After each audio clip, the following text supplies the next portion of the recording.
Welcome in to another episode of the Barnes on Bama podcast. I'm your host, Owen Barnes, and we have a ton to discuss. Here at the top of the show, as always, please subscribe to the podcast if you have not already. If you hear any ads on the audio side, that is because I'm a part of the Believe Podcast Network. Any support that you give to those sponsors does help out the channel, and I greatly appreciate it. We do have a ton to discuss. I want to start up at the top with actually a correction from last time. Thanks to one of the people in the comments from last episode. Alabama softball, when they played against Oklahoma earlier in the season, that series was actually in Tuscaloosa, not in Norman. So that is the difference with this Super Regional. This Super Regional will be in Norman because Oklahoma is the higher seed, with Oklahoma being the 2 seed and Alabama being the 15 seed. So just a heads up, that is the one correction. Alabama, obviously, game still is going to take place as previously mentioned. The Super Regionals start this weekend. If you're listening to this at time of recording, I'm recording this Wednesday evening. It'll be released Thursday morning. The Super Regional starts on Friday morning. And then there's the if necessary game that's happening on Sunday. So with softball Super Regionals, it's one game per day. So one game Friday, one game Saturday, if necessary on Sunday. So just a heads up with the correction on that. The other thing that I talked about is I talked about postseason play, and I talked about the Alabama baseball team. They're underway in Hoover, or they were underway in Hoover earlier today as well as yesterday. Yesterday, Alabama gets a win against Missouri, which was the 16 seed. That was a win that you had to pick up. Missouri had just 3 wins in conference. That would have been a really bad hit, and really would have probably taken you completely out of contention for hosting a regional. So with the win against Missouri, Alabama moved on to play Tennessee earlier today, and Alabama unfortunately fell by a score of 15-10. So Alabama will anxiously await the placement, the seeding that's going to come out on Sunday evening. And when that seeding comes out on Sunday evening, Alabama will know whether they're hosting a hosting a regional, or will be a 2 seed in someone else's regional. I will, of course, discuss that. We'll talk. Just to give you guys a heads up, I forgot to mention it up at the top of the show. I am going to be out of town. I have a wedding that I'm going to be attending to up in the Maryland, D.C. area. So unfortunately, fortunately, I will be attending that wedding. So as a part of that, this will be the last episode you have here for the next few days. I'm not going to be returning until Memorial Day. So I hope to be able to be back soon enough to record late Memorial Day. If not, I might record Tuesday to go up Wednesday. So just a little bit of a heads up. There will be a slight delay before the next episode comes out. So if there's any news that comes out, just follow me over on Twitter. I'll be sure to tweet it out if there's anything really important that I think that y'all need to be aware of. I'll be sure to tweet it out, retweet it, etc.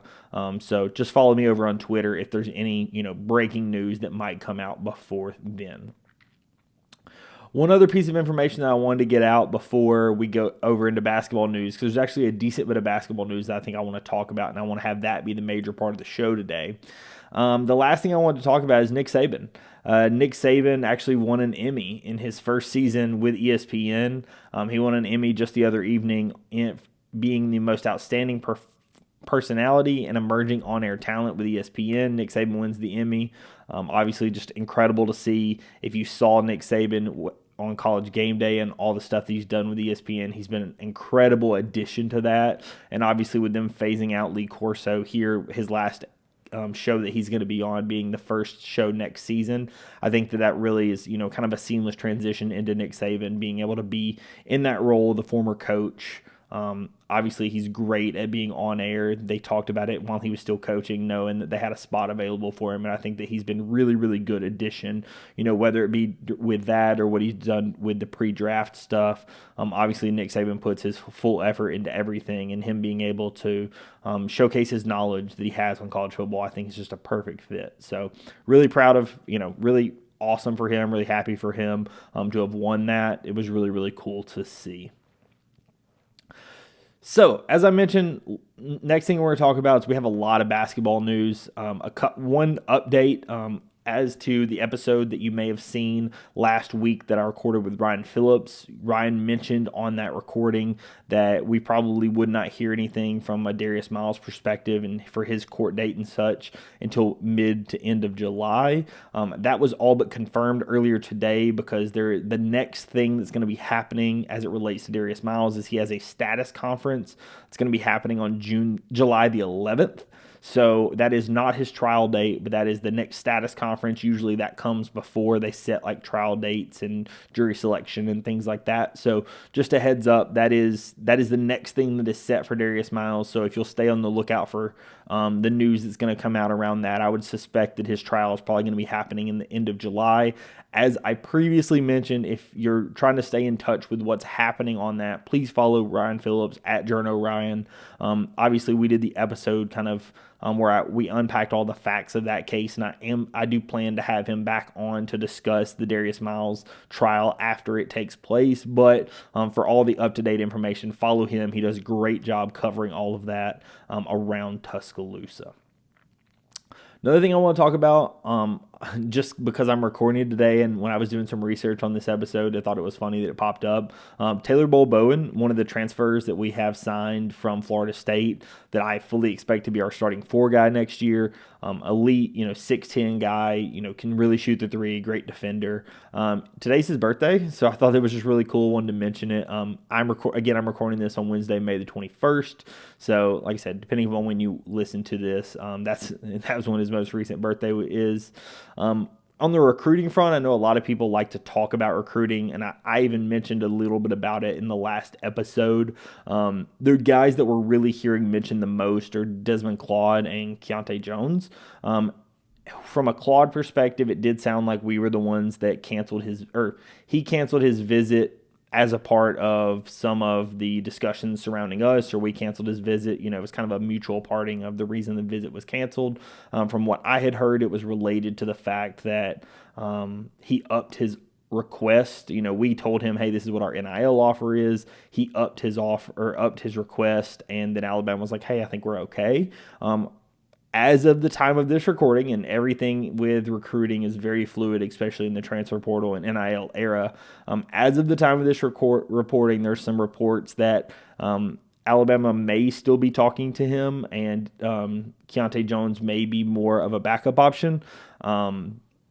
Again, that's as of the time of this recording. We will see if he ever makes it to campus. As I previously mentioned, the dead period has started, and so he will be unable to get to campus until June the 1st if he is planning to come onto campus prior to a commitment. Just a heads up as it relates to that. So, again, we may have some quiet time here over the next couple of days. Again, he does have the possibility of committing without coming on campus. That's definitely a realistic possibility. I know Jalil Bethea, that happened with him. He committed and then he came on A-Day. So, that is a real thing that could happen. But if you're worried like, hey, the dead period has started, we will just have to see what happens, because as of now, the dead period officially started today, and that's going to run through June the 1st. The last piece of news, and the thing that I think we need to talk about the most, because I think it's kind of the most important thing that happened today and this week as it relates to Alabama basketball, is Nate Oates has officially hired his third assistant. And his third assistant for this upcoming season is going to be Chris Fleming from the Portland Trail Blazers. Chris Fleming has coached with quite a few different places, and we'll go through his background here in a second. Most recently at the Portland Trail Blazers, also with the Chicago Bulls, Brooklyn Nets, Denver Nuggets, before very extensive overseas coaching career. Obviously, this is the third assistant in a row that Nate has hired from the professional ranks, with Ryan Pannone being a guy that was hired from the Pelicans, and then most recently Adams, that was hired from the Pistons, right? So we have Adams from the Pistons, we have Pannone from the Pelicans, and then now you have Chris Fleming from the Trailblazers. And a lot of that is because I think that Nate obviously has proven that he runs a pro-style system, so it is a system that I think is very, very similar from an analytics perspective and how he runs his staff perspective to what the NBA is looking for. I think additionally, he's proven that his head coach or his assistants get head coaching jobs, right? This is a few assistants in a row that now have head coaching jobs. Nate has 5 guys that have gotten head coaching jobs just in his time at Alabama. Obviously, Brian Hodgson, that's now the head coach at South Florida. You have Charlie Henry, that's still at Georgia Southern. Antoine Petway, that's at Kennesaw State.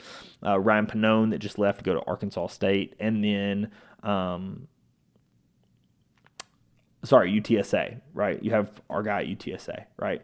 Austin Claunch at UTSA. So Alabama, or Nate Oates, has been able to show, he has 5 guys obviously in head coaching jobs, and has shown that if you're a professional or college coach and you have aspirations to become a head coaching guy, and whether you're an offensive guy, a defensive guy, whatever, Nate Oates potentially has a spot for you if you're good enough, right? So this is a situation where, in my opinion, obviously Nate's having to replace Ryan Pannone, so he was going for a little bit more of an offensive guy.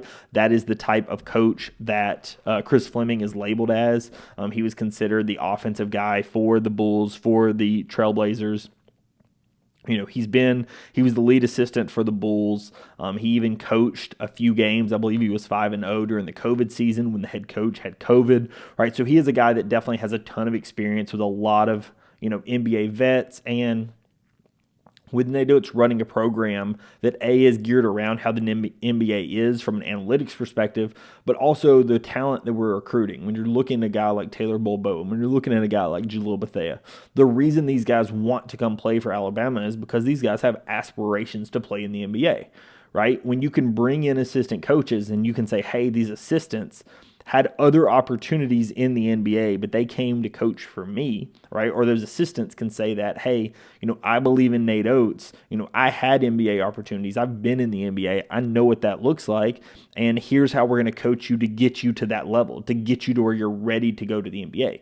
That's a great pitch that not every team is going to be able to go to, right? That's a thing that Alabama is going to have a ton of success with, where Alabama is able to say, hey, our assistant coaches obviously have a ton of college experience, but also have a ton of NBA experience. And that experience allows us to, know that we're placing guys into a position and are having them ready to be in a position to go to the NBA, because that's what most of these top-level college talents, that's their aspiration. Whether you're a multi-year college guy, whether you're a one-and-done college guy, your aspirations are long-term to get to the NBA, especially at the highest levels of Division I basketball that Alabama is. And so getting a guy like Chris Fleming is a huge deal when you're talking about something like that. When you're talking about a coaching perspective, and I will sit down and watch a lot more film. Obviously, he was announced earlier today, so this is more preliminary, looking at where he's been, looking at some of the stuff he's done. I have not had time to listen to any podcasts he's been on, videos he's been on, so just a heads up. We may talk more about him in the future as we're kind of giving a better preview of this upcoming season. But, if we're giving a brief overview of how successful he's been in some of the places, what kind of change he's been able to enact. First things first, you have to talk about the fact that he was the head coach of the German national team for a little bit, and won from his time with the Bros Baskets, which is a German professional club. He won the Bundesliga championship 4 years in a row, from 2010 through 2013. That's obviously absolutely incredible. He won their Super Cup from 2010 through 2012, and was also the German Cup winner in 2008, and then 2010 through 2012. He won the Bundesliga Coach of the Year, right? So this is a guy that has a ton of international coaching experience. And one of the things that I thought that was very impressive when you're talking about that, and one of the things that somebody mentioned, is the impressive part about him being so successful in the Euro basketball ranks in Germany is that a lot of the top talent actually goes more to Spain or goes to some of these other places, and they're typically not going to Germany, right? Germany is not considered a top Euro basketball heaven, so to speak, for the top talent across Europe, right? The European talent often, congregates more in Spain or congregates more in France. I think there were a couple other places that were mentioned, but, the big thing that was mentioned is that Germany is just not one of the main hotbeds for European talent. So for him to obviously have the success that he had in Germany and fairly quickly, right? Obviously he coached as an assistant. He was a player for the Quackenbrucker TSV for 1994 to 2000, and then he was an assistant for them. He then coached for them for a few years, moved on to the German under-20 team, and then was with the Bros Baskets, which was his most recent or his biggest stint, and then also was the German men's national coach from 2014 through 2017. Right. And that was a part of his time. He was the German men's national coach while he was an assistant with the Denver Nuggets, while he was an assistant with the Brooklyn Nets. Then he obviously moved on to be with the Chicago Bulls and then the Trail Blazers, where he was last season before being let go, and then obviously working with Nate Oates this upcoming season. Right. So he is a guy that has a ton of experience internationally. That's something that I think is really big, because when you talk about how basketball is being influenced, especially even at the NBA level, you see guys like Luka Doncic, you see guys like Nikola Jokic that are doing just incredible things, and a lot of it is because of the way that European basketball is played is just fundamentally different than NBA basketball, and there are things that NBA teams are trying to bring over to the NBA ranks from the European side, and that's something that I think you're seeing in college as well, and that's something where Nate Oates, I think, can see that, and obviously that's something that the other NBA programs saw in Chris Fleming, obviously a reason why they wanted to bring him over from the Euro ranks, bring him over into the NBA. Obviously, it's a more popular, I'm sure it's a higher paying job. It's a more prestigious job to be in the NBA, because the NBA obviously is where the best basketball is played in the world. But it's also just a standpoint of you have a lot to bring when you've played overseas and when you've coached overseas. That's something that Fleming can obviously bring to Alabama, right? And I think that's something that really is something that Nate Oates is going for. It's something that you saw in Pannone, and I think it's not any shouldn't be any surprise that a guy like Pannone is replaced by a guy like Chris Fleming, another guy that again has that Euro experience, that has that offensive experience, that has that NBA experience. I think that's something that he was kind of looking to replace what he had with what he was looking for, and then be very, very similar, right? They're not going to be the same guy. They're going to have different philosophies on certain things. I'm sure they're going to have different set play calls, etc. But, at the end of the day, Chris Fleming is going to be somebody that's going to be working on the offense. And when you're talking about an offense under Nate Oates has a philosophy, and what they're bringing in is wrinkles to that offense, right? They're not going to bring in a brand new offense. Nate Oates already has that, but they're going to be bringing in wrinkles to what an existing, style and system and offensive philosophy is. And so I think that's something that Chris Fleming is going to be able to bring to us, and I think that's something that's going to be very successful for next season. My early thoughts on the Fleming hire is that it's an incredible hire. I really like the experience that he has overseas. I really like the experience in the NBA he has. I think, from a recruiting perspective, I think obviously being able to go to players and kind of talk through, hey, this is what we have on our staff, multiple guys that have NBA experience and that know what it takes to get to that level. I think that's a really big thing. The other thing that I think it's really big to have a guy like Chris Fleming is, again, just somebody to be able to help bring in wrinkles to that offensive system. I know that Nate Oates' offensive system's talked about a lot, and we were obviously super successful last season and the season beyond, but I do think that obviously bringing in some fresh thoughts and stuff like that is definitely going to be big for us kind of moving forward. Obviously really good. We will see, obviously, as I have time to listen to more podcasts, watch videos with Chris Fleming, I will update, all the listeners as such. That's all we had to talk about today. I know it's a little bit shorter episode. I know we're, a little bit under 20 minutes actually, even for this episode. So I know it is a little shorter, but I wanted to go ahead and get an episode out, before I left for my flight. I have a flight tomorrow morning, so I wanted to try to get this out, get everything edited, and get it up for you guys. Thank you so much, everyone, for watching. I know I mentioned it last episode, but we've passed 300 subscribers, and it's just been an absolute pleasure to be able to do this for everybody. My plan is to keep it going to it 2 videos a week as often as possible. I know some of these over the summer are going to be a little shorter just because, obviously some weeks more things are happening than others. As it's available, I do plan to do 2 episodes a week. Please subscribe to the channel. Follow me on Apple, iTunes, Spotify, Twitter. Again, I will mention if anything happens on Twitter, whether we get another recruit or anything happens, I'll tweet about it down on Twitter. So just follow me over there. Thank you so much everyone for watching. I really do appreciate it, and I will catch you in the next episode. Peace.